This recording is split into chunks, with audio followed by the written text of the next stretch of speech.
யாழ் சமையல் அன்பு உள்ளங்களுக்கு இனிய இந்நேர வணக்கம். இன்றைக்கு நாங்கள் ஆடி மாதம் வர்றபடியாக ஆடிக்கூழ் காய்ச்ச போகிறோம். வாங்கோ பார்ப்போம். அதுக்கு தேவையான பொருட்கள் இது ஒரு சுண்டு அரிசி இடித்து தூளாக்கி கொண்டு வச்சுருக்கிறோம். ஊற போட்டு வரைக்கையில் ஒன்றும் செய்யல, ஊற போட்டு அரைச்சி எடுத்தது. காய்ச்சுண்டு பயறு வறுத்து வச்சுருக்கிறோம். ஏலக்காயும் சீனிக்கில் போட்டு அரைச்சி வச்சுருக்கிறேன். இது மிளகு சீரகம் வறுத்து அரைச்சி வச்சுருக்கு. இது உளுந்து வறுத்து அரைச்சி வச்சுருக்கோம். தேங்காய் சொட்டு, பனங்கட்டி, 2ஆம் 3ஆம் பால், 2ஆம் 3ஆம் பால், முதலாம் பால், உப்பு, இவ்வளோ தான் தேவை. வாங்க செய்வோம். இதுக்குள்ள கொஞ்சம் தண்ணியாக விடுவோம். தண்ணியாக விட்டு கொதிக்க விடுவோம்.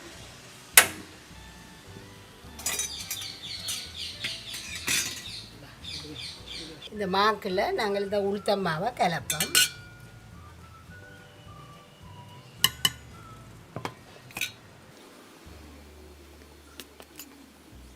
இதுக்குள்ள கொஞ்சம் உப்பும் போடுவோம். இப்போ இந்த மாவில் ஒரு கொஞ்சத்தை இதுக்குள்ளே எடுப்போம்.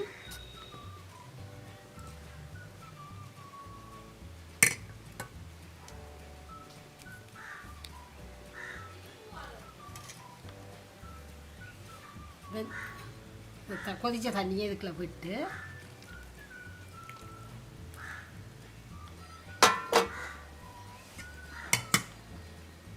இதே ஒரு புட்டு மாபகத்துக்கு குழச்சி வைப்போம்.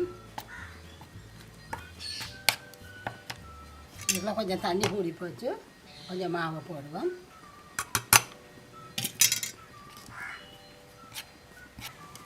இதை குழச்சிட்டோம். இதை வச்சுட்டு வழியாக கையால் உருட்டியாக குழைப்போம். இதை இனி சின்ன சின்ன போலியல் மாதிரி உருட்டுவோம்.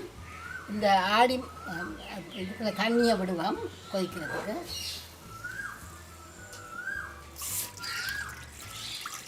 இப்பயும் கொஞ்சம் தண்ணி தான் விட போகிறோம். தண்ணி நல்லா குடிக்கட்டும். இந்த தண்ணி கொதிச்சு கொண்டு இருக்குது. இதுக்குள்ள இது வறுத்த பயறு. இந்த வறுத்த பயரை போடுவோம். அதுக்குள்ள இந்த தண்ணிக்கு ஏற்ற பயத்துக்கு ஏற்ற உப்பையும் போடுவோம். இது நல்லா அவியும் மட்டும், இந்த பயிர் நல்லா அவியணும். மூடி விடுவோம். இந்த உருண்டி இந்த மாக்களை நாங்கள் சின்ன சின்ன உருண்டியாக பிடிக்க போகிறோம். அதுக்குள்ள ஒரு கரண்டி கையில் எண்ணெய் தொட்டு இது பிடிச்சிங்கிட்டா தான் நல்ல உருண்டியாக வரும்.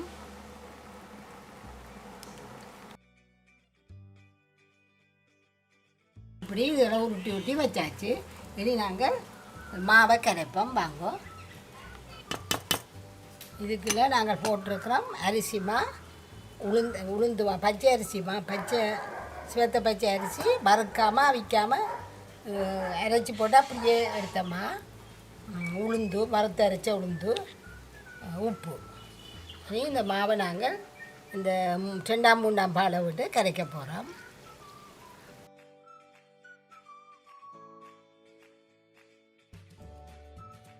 இது ஆடி மாதம் 1ஆம் தேதி ஆடிக்கூழுக்காக செய்கிற, ஆடி மாதம் 1ஆம் தேதி செய்கிற கூழ் ஆடிக்கூழ் அண்டு. நாங்கள் முந்தைய பாடசாலைக்கு படிக்க போகிற காலத்துலையெல்லாம் விடுதலை விடுவேன் பாடு. இப்போ விடுதலை விடுறதோ விடுதலை விடுறே இல்லை. முந்தி ஆடிப்பிறப்புக்கு நாளை விடுதலைன்னு சொல்லி பிள்ளைகளெல்லாம் படிக்க துவங்கிடும். நம்ம ஆடிப்பிறப்புக்கு நாளை விடுதலைன்னு படித்து கொண்டு தெரிவாங்க. இது நல்லா கரைய இப்போ இது நல்லா ஒரு கட்டியும் இல்லாமல் கரைச்சிட்டோம். இது அங்கால பயறு அவியணும். நல்லா பயறு அவிய விட்டு நாங்கள் திறந்து பார்ப்போம் பயறு. இப்போ நாங்கள் இதே அவிய போடுவோம்.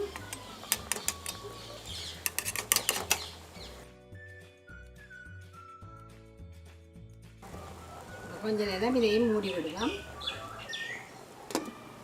இப்போ திறந்து பார்ப்போம். நாங்கள் போட்ட உருண்டியல் நல்லா அவிஞ்சிட்டுது. அது நாங்கள் இந்த கரைச்சி வச்சுருக்க மாவை கொஞ்சம் கொஞ்சமாக விடலாம். கொஞ்சம் கொஞ்சமாக விடுவோம்.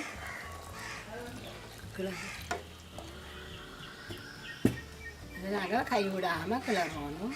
இல்லை மாவிஞ்சுதாண்டா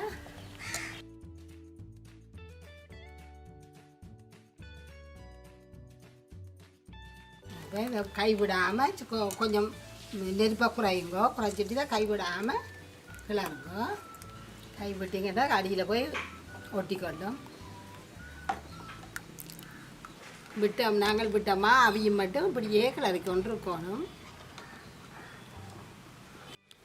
இப்படியே கிளறி கொண்டு இருக்க நம்ம அவிஞ்சிடும். இனி நாங்கள் இருக்குல்ல இந்த தேங்காய் பூவையும் தேங்காயையும் இந்த முதலாம் பாலையும் பழங்கறியையும் போடுவோம். இது சீல் பண்ணி வந்தபடியாக இதில் ஒரு மண் இதுகளும் இருக்காது. அப்படியே சீல் உடைச்சி எடுத்துனாங்க. இது வந்து 150 கிராம். இதையும் இதுக்குள்ள போட்டுட்டு டப்பாட்டு கரைஞ்சிடும்.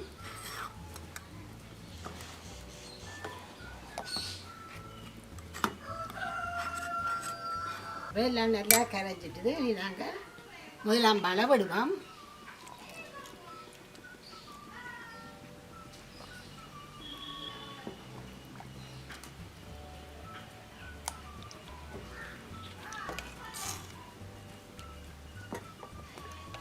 முதலாம் பாலை விட்டுட்டு நல்லா கொதிக்க விடக்கூடாது. வெள்ளி ஒரு கொதி வேற நீங்கள் அடுப்பை ஆஃப் பண்ணணும். அப்போ இதுக்குள்ள தேங்காய் சொட்டு நாங்கள் உருட்டி போட்டதெல்லாம் வேணும். அப்போ இதுக்குள்ள மிளகு சீரகத்தூள் 2 கரண்டி போடலாம். மேசக்கரண்டி இருந்தால் 1 கரண்டி மேசக்கரண்டி போடுங்க. மிளகும் சீரகமும் சரி சமணம் எடுத்து அரைச்சது.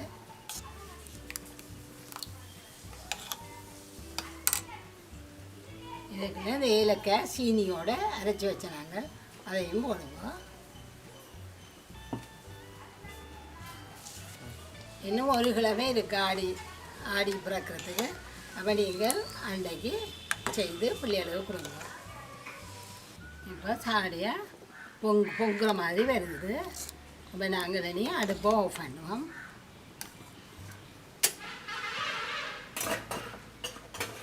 நீங்களும் இதே போல் செய்து குடிச்சு பாருங்கோ. அந்த உருண்டியில் நீங்கள் உங்களோட வேக்கில் தட்டுப்படைக்கில் உளுந்துண்ட சுவையும் மற்ற அந்த தேங்காய் பூவும் பயிறு எல்லாம் பேக்கில் கடிக்கு படைக்கில் ஒரு வித்தியாசமான ருசியும் வித்தியாசமான இதையும் உணர்வீங்க. மணத்தையும் மற்றது அந்த மணம் நல்லா இருக்குது. வாசமும் ஏலக்காய் போட்டு நாங்கள் மிளகு சீரகத்தின் வாசம் எல்லாமே சேர்ந்து நீங்களும் இதே மாதிரி செய்து பாருங்க.